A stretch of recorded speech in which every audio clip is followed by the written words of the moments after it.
thank you so much for coming. Thank you for having me. So I heard about you through our mutual friend Jason. Yeah, Jason Collins. Yeah. So he did the first episode of my podcast, and he just started a podcast that you were on. I was, yeah. And so he was telling me about you, and I'm like, okay, wait a minute. This guy played football. He's an actor, singer. You like produce and write. He said you were a dancer. What? He lied about that one. Salsa dancing? Yes, that is true. I am, but I'm not a salsa dancer. I dabble in salsa dancing. It's a difference. Well, but thank you, Jason. I appreciate it if you're watching this. Yeah. You better be watching it. So I had to have you on because the whole point of this podcast is inspirational stories, people that I feel are inspiring or insightful in some way, and also you kind of remind me a little bit of myself, but probably way more successful than I am. No, it's all perspective. It's all perspective. Yeah. I've always had this fear since I was little of being known. People would ask me, what do you want to do when you grow up? What do you want to do? And I'm like, do I have to just do one thing? Like, that just seems so lame to me. Even at a young age, I hated that question.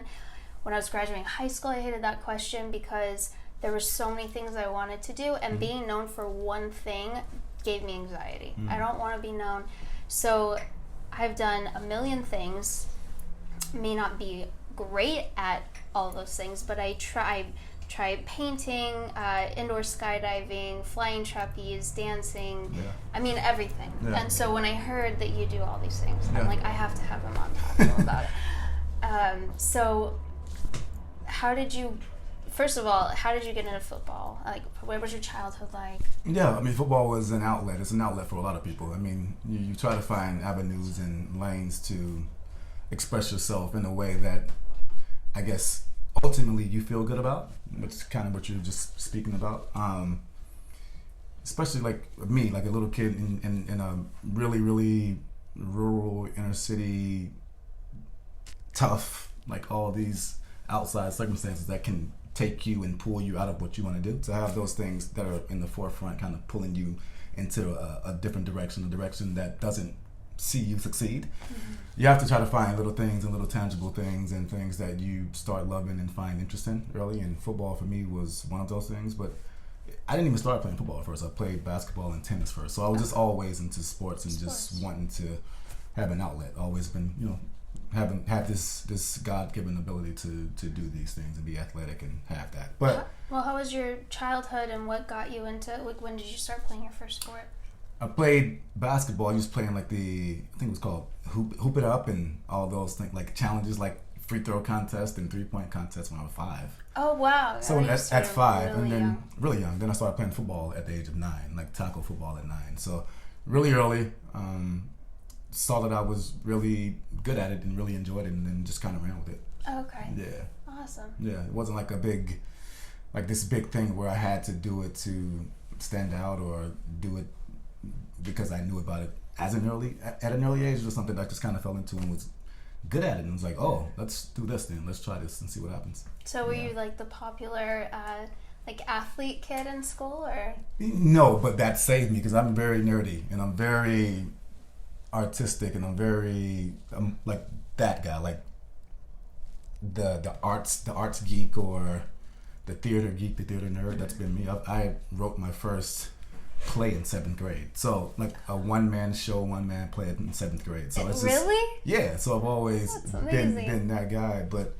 sports saved me because I was really skinny. I was a really shy kid as well. I was really skinny, really little, really, really shy. I mean, I didn't. So I went from 8th grade 5'6". I was like 5'6", 5'6". From the summer going to my 9th grade year, I went from 5'6" to 6'2". Oh my God. Did you have the worst growing pains ever? Knee pain was terrible. But I mean, that kind of saved me because being really good at sports and being somebody that can be a voice for the people that I really represented was a big thing for me as far as bullying and all that stuff in school. Like seeing how they react to those guys and me being able to have the voice to say, no, it's cool. Let them do their thing and kind of course correct that and make sure people weren't being bullied and have that effect. That was one of the biggest things that I really enjoyed about it. What gave you that heart where your parents that way taught you, to... Yeah. Because, like, for me, I similar, childhood, but I, like, personally give my great-grandma credit for that. She brought me up to watch classic movies, and I got a lot of who I am from her. So, as a kid, did your parents, encourage you to be... Yeah, my parents were great. I mean, they did the best they could, and my parents were young. They had me when they were 18, so they were kids and trying to figure it out. And now, being 37, what I am right now, and seeing them at 18 trying to raise a grown man, to be this grown man that I am now, it's just magical. And like all the stories now about people having so much baggage and so much scar tissue from their adolescent years, being at home and having these stories about how their parents, kind of forced them into this stage where they are as adults now. They have to go back and kind of course correct a lot of stuff that happened to them in their younger ages. To see that happen and see so many people wanting to blame their parents on the way they turned out, it's such a cop-out for me. Yeah. And so I always kind of look back, and recently, I mean, like 4 or 5 years ago, I was able to kind of get out of that thinking and go back and say, okay, they were 18. Right. They were working. They provided for you. They tried the best they could. They're dealing with all these situations from their childhood and how they were raised, and like the olden days are different. And they were.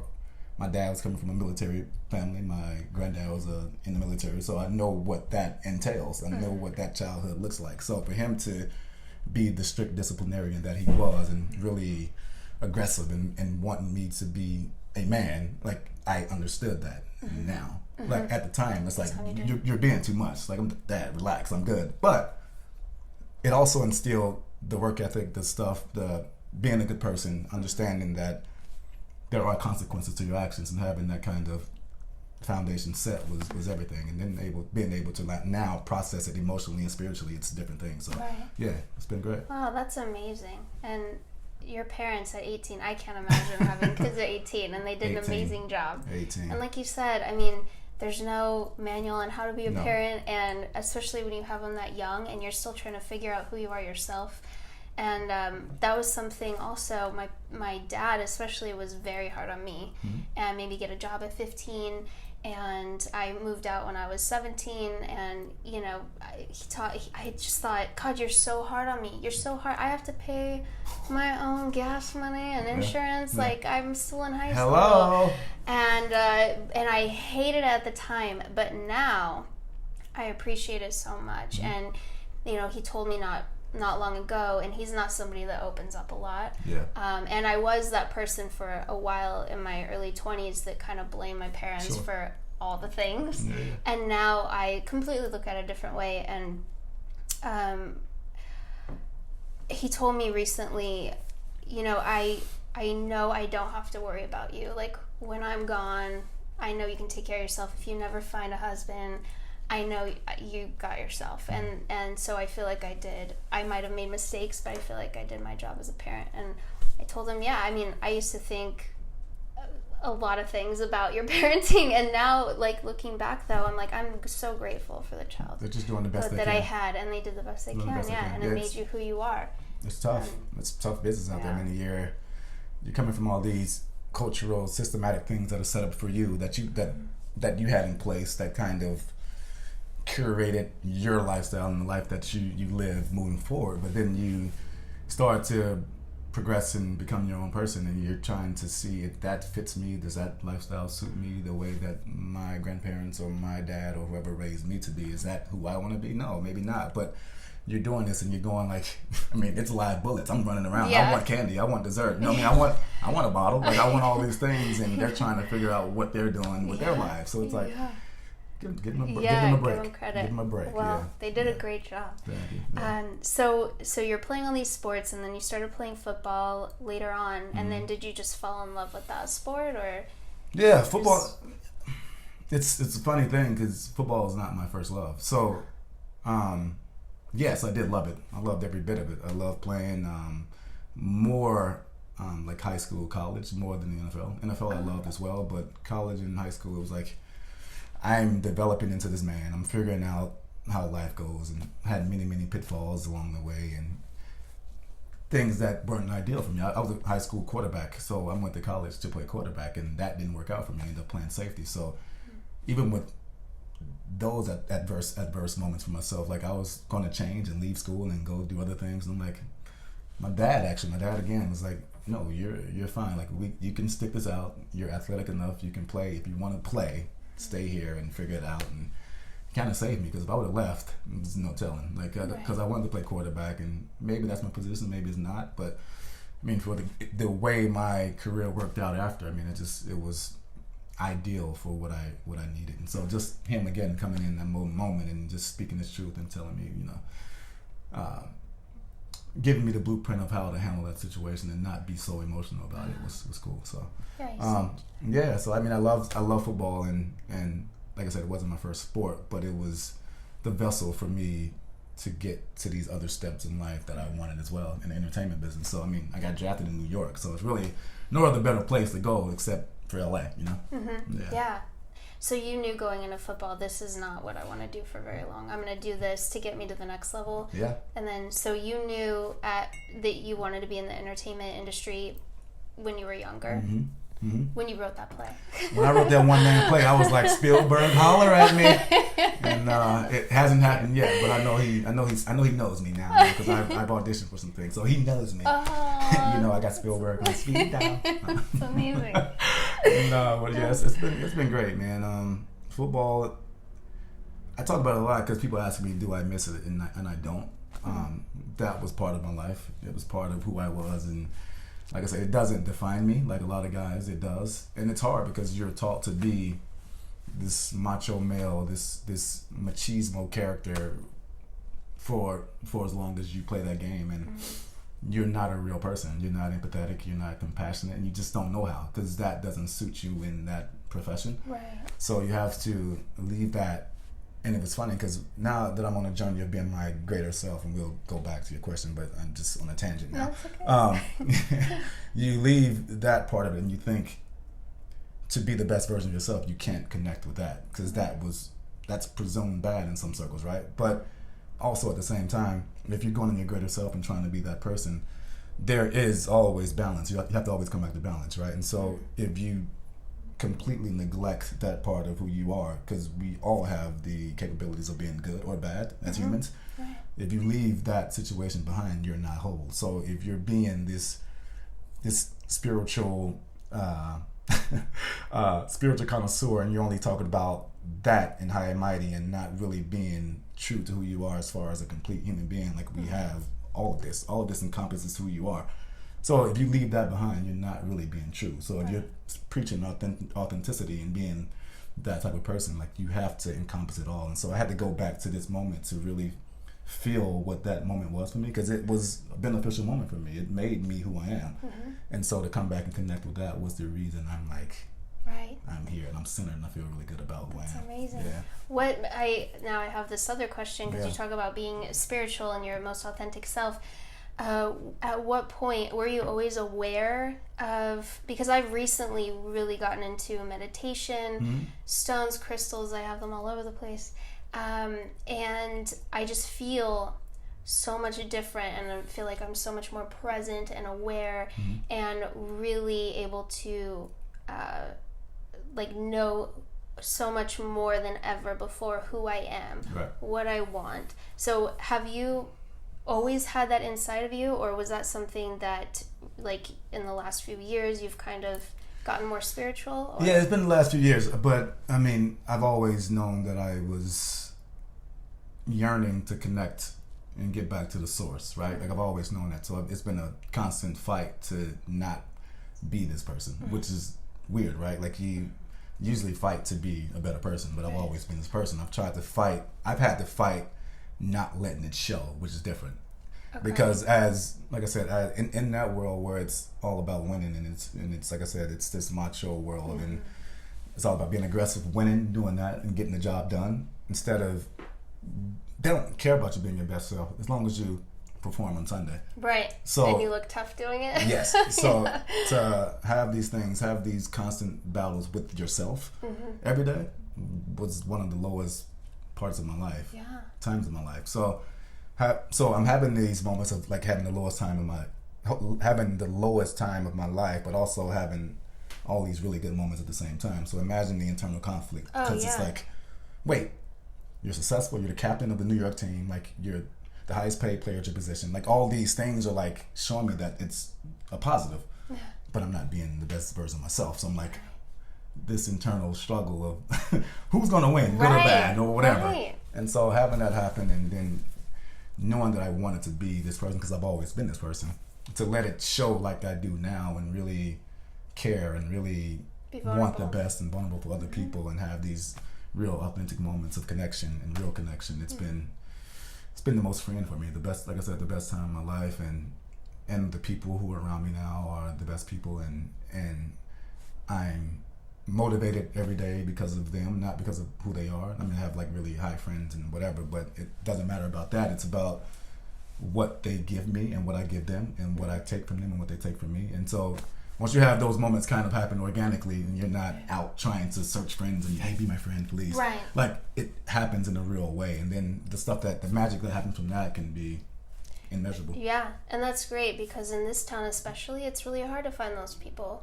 I mean, I'm lucky to have found some, but I think that's what life is really all about. I see people that, I'm a trainer, I train some very successful people, but at the end of the day, they are very sad and alone. Sure. And I'm like, you have all this, you've like climbed the mountain, but they're up there alone and sad, and they're like, but you see, and then we have these conversations where they're like, well, you seem so happy, like, and they flat out will say, like, your place is like this, my home is like the size of like their gym, and their house. And they're like, but you're like so much more happier and at peace than I am, and that's so frustrating for me. Like, happy for you, but so frustrating that I feel like I've done all this work, gotten here.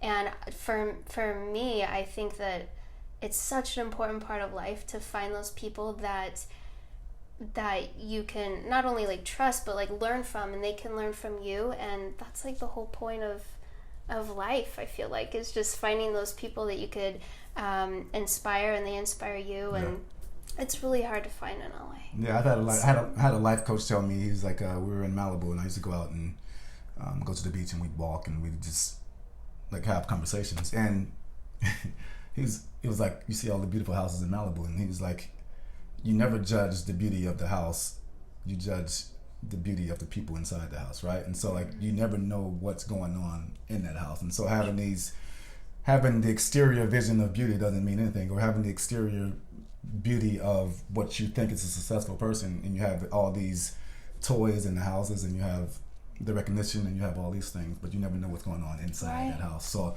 you have to really just focus on yourself, and focus on your journey, and focus on finding the beauty and the love inside yourself, and let those people kind of figure their stuff out as well. And once that happens individually on both sides, then the conversation changes. Right.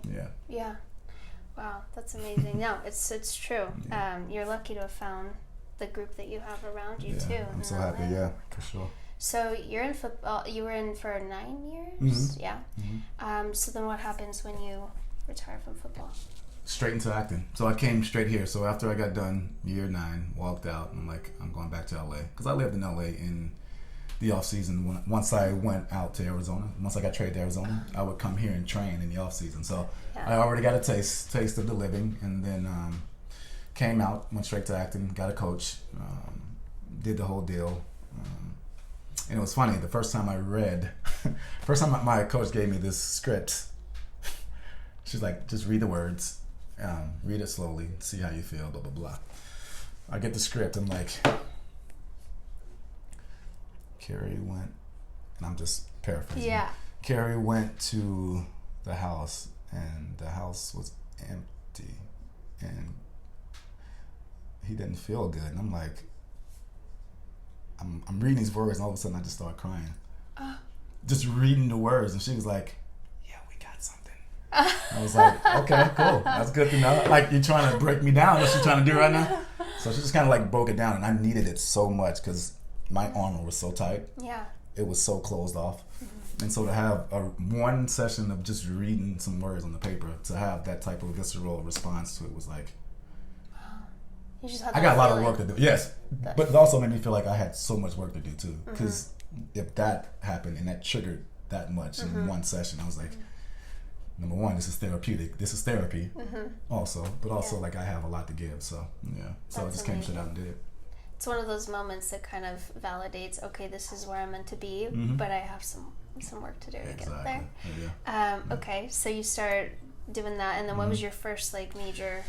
The first, I guess, my first like I'm gonna call it a breakthrough because I don't really talk about breakthroughs. But the first gig I did was a Tyler Perry gig. It was on Oprah's network. It was called "If Loving You Is Wrong." Okay. And it's on the OWN network. And actually, the final season airs March the 10th, coming up here soon. Okay. So, I mean, I've been on that show for 5 seasons now, and so that was the first one. And then I produced and I starred in my own feature that I put out after that called Tragedy Girls. It's a horror comedy. Came out in theaters. Now it's on Amazon Prime and all that stuff. So, I mean, the journey's been, it looks successful on paper. Once again, you see the exterior, it looks good. The hard work you don't see all the time, obviously, but also the drive to do the next thing. Like for me, I've had to like really detach myself from the results and just keep doing the work keep getting the projects and just keep building, because especially in this world now with social media driven and everything's put out there right away, like you have to remove yourself from seeing these things and making it be a big factor in your life, because that's their race, not yours. And so we get caught in this comparing game, and this person's doing this and we went after the same thing, he got it, am I not good? Like having all these negative conversations with yourself. So you have to just remove that, do the work, enjoy the process, and that's where I'm kind of at now. It's I've got things, I've done things, but am I done? Is that what I'm really here for? Probably not, but I'm enjoying the process. What do you see yourself doing? Like, what's the top of the mountain for you? Like, what do you want to do next? What do you... I don't know if there's a top of the mountain, but I know I'm going to do everything. After I kind of got back to myself and really started entertaining my voice inside, the music part has started to kind of creep out, and I've always been attached to that and really drawn to it, but I didn't know what it meant. Yeah, I saw on Instagram. I was stalking a little bit. You stalked? Yeah, I stalked you a little bit. What did you find? I had to do my research. No, I saw that you've been doing... Research. Cool, got it. All right. Right. I'm a really good stalker. Side note, like a friend will go, I only have his first name, but I know where he grew up. I'm like, give me 5 minutes. Got it. Noted. His mom? Morgan is his a stalker. His sister is. You're first. No, it's in here. It's saved. I only use it for good. I had to do my research, but it looks like they say when they stalk. Yeah, they say it's for good purposes. It's not like the you. I was just about to say it's you. That sounds like you. I mean, it's you. If it was a girl, no blood on these hands. Yeah. No, I use. Now she's blushing, so I know it's real now. So I'm just. I think we're done. We're done here. Oh, we're done. Okay. No, I had to do my research. Sticking to it. No, I see that you're really into music, really into it, your last few. So that also something that you've been doing since you were a kid, singing and... Not really performing, yes, because I've always been like I said, artsy and wanting to do things and trying things. But right now it's such a creative outlet, because if I put all my focus into acting, like it really kind of... It has the ability to kind of break me down more than music does, because of the result part of it. Like eventually you have to book or you have to do these things, right, to be deemed successful.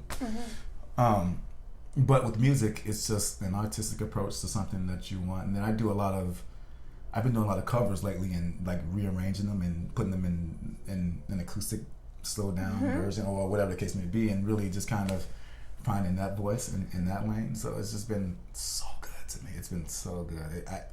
I just performed live last night for the first time, like this unplugged show, and hearing some of the feedback of it, I mean, people were nice and they enjoyed it and had a good time. Obviously, we got work to do as a band, but to be out there and like expressing yourself in this way and really not caring what people say, because art's subjective anyway. Like everybody's not gonna like what you do. Right. It doesn't matter how good it is. People don't like Beyonce. People don't like Jay-Z. Right. But these people are brilliant. So Right. if you go into it with that mindset of I'm doing this because it's an outlet for me, and I'm writing something that I really believe in, or curating this content that I believe in, then you just put it out there, and the people that it's for, and the people that it's not, it's not. And so yeah, it's a brilliant part about it. Yeah. Yeah.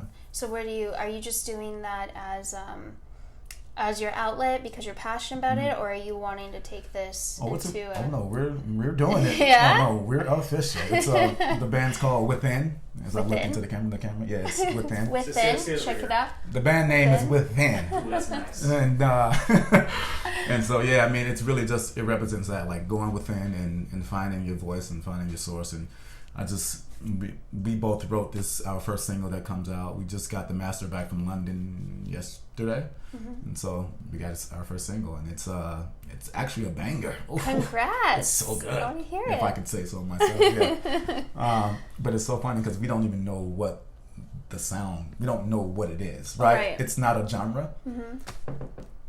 It's just good music. It's feel good music, yeah. So it's good. I love that. Yeah. I love that. God, so football, acting, writing, producing, now music. Yeah.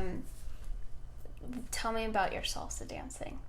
Salsa dancing. So because there's a reason why Jay brought that up. well, he brought it up because well, I know he likes it. He likes it, and I took Brent. You know his son, Brent. Okay, Yeah. so I took Brent once. Brent went for me on my birthday, and we had like a party there, salsa dance, and I actually got up on the stage and sang this one song that I sing with the house band there. It's in Spanish. It's called Aguanile, and so we sang and we danced and had a great time. And Brent can't dance, and so I remember Jason saying like, "Man, you gotta take me one time." And I was like, "Cool," but I'm thinking he's not gonna be good. he can't dance either. So why are we going? and we get there, and he's doing spins and twirling, and he looks like James Bond, and it's like, oh, I'm like, Jason is killing it. Yeah, that's the thing about Jason. Yo, he's so dope. Jason's like, what? Yeah. Yes. Ben. Jason is Jason is dope. We need to go dancing with him one time. Yeah, we'll go. Yeah. But Jason's like, he's doing the twist and turn. He's looking at me. He's like, I'm like, yeah. I see you, Jason. Oh, he's got the nice little salt and pepper look, and he's very like distinguished. Like he's like the cool. I call him the coolest dad I've ever known. He really is. Yeah, it's he great. really is. I met him when I was 18. He was 35, and we just hit it off. We got introduced by Crystalia. And at the time I did photography, and so he was just starting out. Yeah. And from the second I saw him on stage, and he was the nicest guy too, and that's what I love is he hasn't changed at all. Yeah. He's still the same person. Yeah. But it was like his first, I think he said first like 5 or 6 months into it, and he's like, "Can you take some photos? Do you mind?" I'm like, "No, that's fine." And then I see him on stage, and I'm like, "This guy's gonna be huge." Oh, he's brilliant. He's just funny. So brilliant. He's funny for sure. Yeah, and like still really funny. Yeah. amazing friend, everything. Yeah, but so my salsa stuff is just it's my outlet again. I don't go out in LA. I don't do much. So for me, that's my day. Like I'll go there Wednesday, dance, sweat it out, sing, have fun, and just really enjoy it. The thing I love about salsa is it's just really free, and anybody can dance with anybody. Nobody's there judging. Nobody's there to sit in a section and just have a drink and people watching the club. Like, no, you're there to dance and have a good time, and express yourself. And so that's what drew me to it. Really. Yeah. How did you get turned on to it? A really good friend of mine. So, well, actually, no, so Leah Remini, actress, her husband, Angelo Pagan, who actually he's the house band there, so he's the lead singer there. He has a place at place called Vivian's in Studio City that he owned, and so I went to breakfast there a couple of times, and he was like, yo, kid, you gotta come to salsa night on Wednesday. We sing, we dance, we do the thing. It's a beautiful one. And he's like Latin, so he's like very like passionate. Yeah, like, he moves his whole body when he talks. I'm like, are you dancing right now? and so we had all that happen. But he was telling me like, you gotta come check it out. So I checked it out once, and I've never left. Yeah, that's awesome. Yeah, that's so great. So you don't go out a lot. Mm-hmm.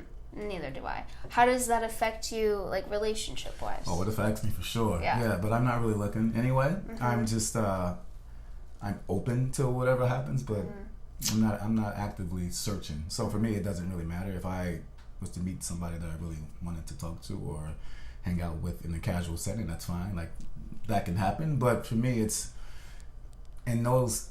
out in those spots, most of the time you can't really have a real conversation anyway, and I'm not like a small talk guy, so to be out and like, hey girl, how you doing? It's Kerry. What's your name? Like, that doesn't really turn me on, right? Doesn't stimulate me at all. So small talk is not my thing, and so if I meet somebody like this and have a conversation and do the whole thing and it works out, it's fine. But has that never been like what am I trying to say?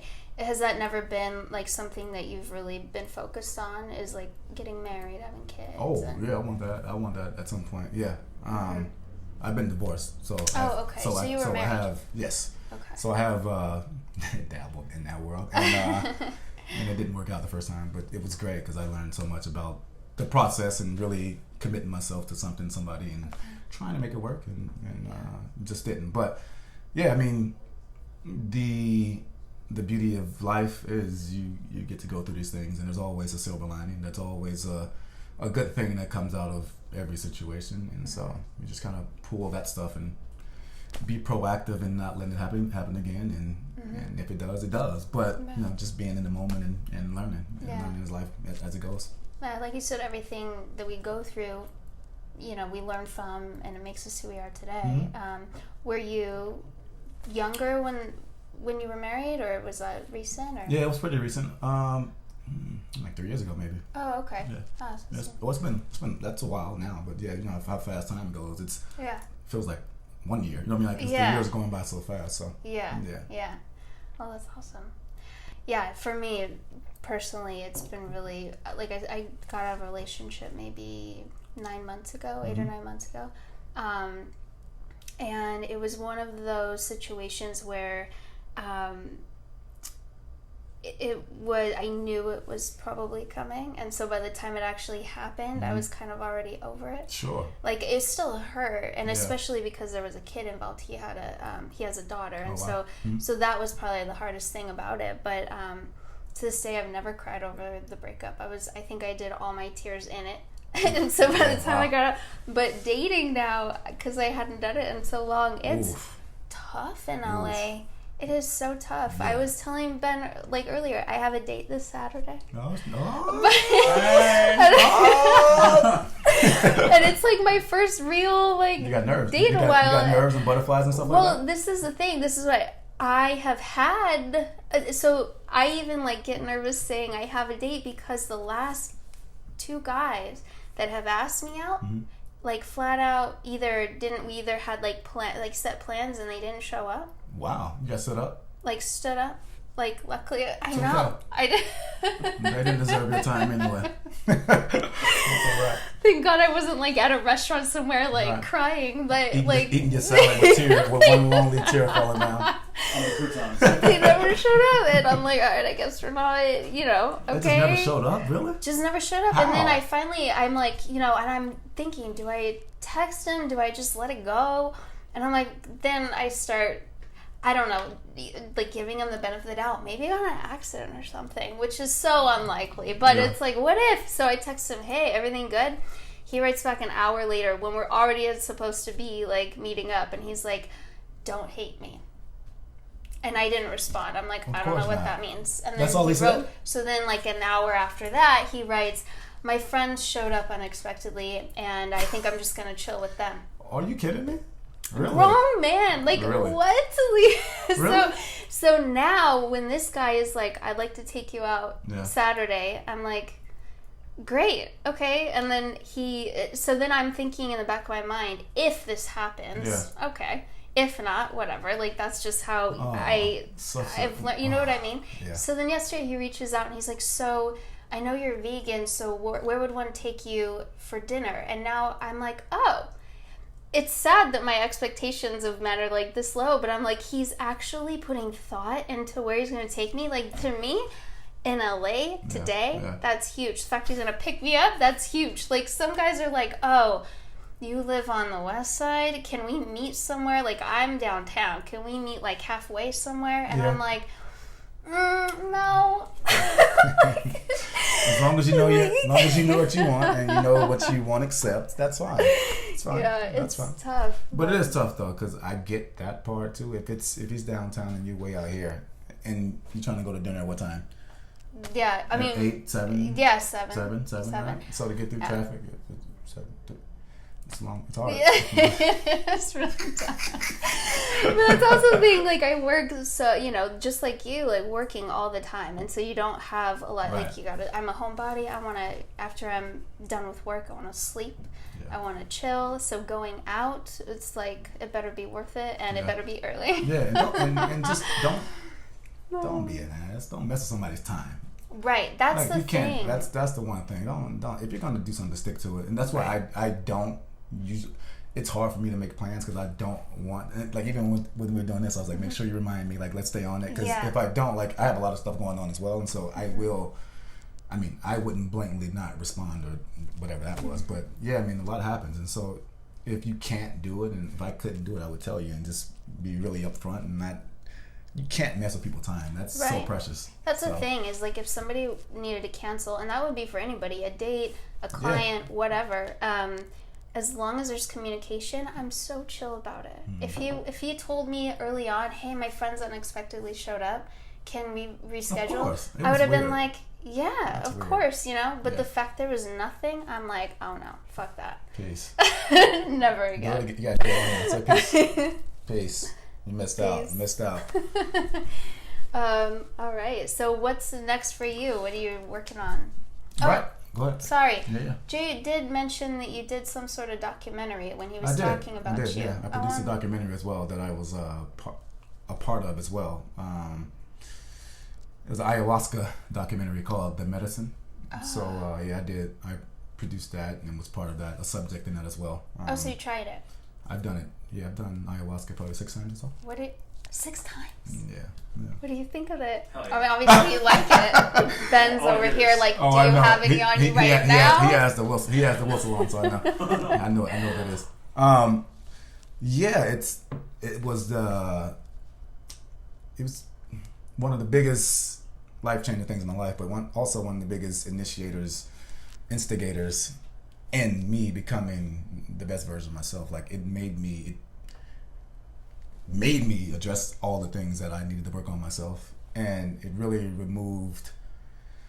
I was a real big control freak in everything in my life, and it worked for me in my first profession. Like, you get up in the morning, you work out, you study your regimen, you're on this plan, you study, you do all these, you do massages at a certain time, everything is like, and I had to control that, and I made it work. Yeah, I made it work. It was great for that, but life, and I call it life number 2, the life I'm living now, it doesn't suit me. I'm such a free spirit and artistic person now, where that sense of structure for me, if it's structured, I can't deal with it well, because I want things to be, and I want things to happen how they're supposed to, because they are anyway. Like, the fact that you think you have control over things in that time, you don't. And you don't. So being able to remove that, and ayahuasca for me was the number one thing that really made that happen. And also with football, I had a few concussions, and one of the first things I read about ayahuasca was it had regenerative brain properties. So for me to think about that having a really good effect on my memory and small depression that I had after leaving the game and transferring to acting and not having the early success, having that little bout of depression and having all those things be able to kind of course correct itself through the medicine, it was like a no-brainer for me to try it. Yeah, that fascinates me. I mean, I'm kind of too scared to try it because I am a control freak, and so I think being in it, I picture myself having this anxiety of when is this over and like not enjoying it. But for you being such a control freak and doing that, how was that experience for you? Like, I want to live through you. Yeah, it was. When the good thing about me, even with me being a control freak, is if I'm committed to doing something or in something, I'm in it. Okay, so you're like open-minded I really to go it, in. and you just I had never even put any foreign substance in my body besides alcohol. So for me to go straight to this hardcore plant medicine where you're gonna hallucinate and see things and have these subconscious feelings and desires and wants and needs and things that you struggle with to just kind of present itself to you in these shapes and visions and all these things. I'm like, who are you right now? Like, what are you doing? But I was able to do that and really just sit in it. And I had a moment where when it first kicked in, I was like, wait, did that clock move? And then I'm like, okay, yeah, it moved. And then I'm like, wait, is that those colors? And did I just see like this bad, like, evil energy walk by? I did. Really? It's just like having all these, like, being aware. Like, it really makes you aware of that there are different planes and different existences in this world where if you're tapped in and you're focused enough to be able to let those things resonate and see those things and feel those things and be open to those things, like, it shows you that they're there and they're present. And so it just lets you know that it's bigger than you. Like, we go around having these issues of self-pity and think the world's against us, and we have all these moments of things aren't going good for us, or we think they're bad or perceive bad things happen, and you become, and it's normal as human because it's happening to us and you think it's only happening to us and it's the end of the world, but it's not. Like, it's so much more to that, and that moment means something else for you moving forward. So it's just it just makes you look at life totally different, and it's been so great for me. And the community of people I'm around after it, free loving, free spirited, nice, just like salted the earth people, man. So for me, it's been amazing. That's amazing. It's like the extreme from what I'm experiencing in meditation right now, but similar to where I love the people that are there, and you become really close to them because you all meditate all the time. And one of the biggest things I've learned in the new year is there is no good or a bad that happens. Things just happen. And so the things, and this is something that I've learned over the last year as well, is things that I really wanted to work out. I was so bummed when they didn't work out. Relationships, whatever. Business stuff. I'm so bummed. And then later I'm like, thank God that didn't work out. Because, you know what I mean? And so I just realized I had this, like, just total awareness one day of, you know what? I don't know what's best for me. Like, I think I do. You don't. I think I do, but I know. I have no idea. No. So I just have learned to let go.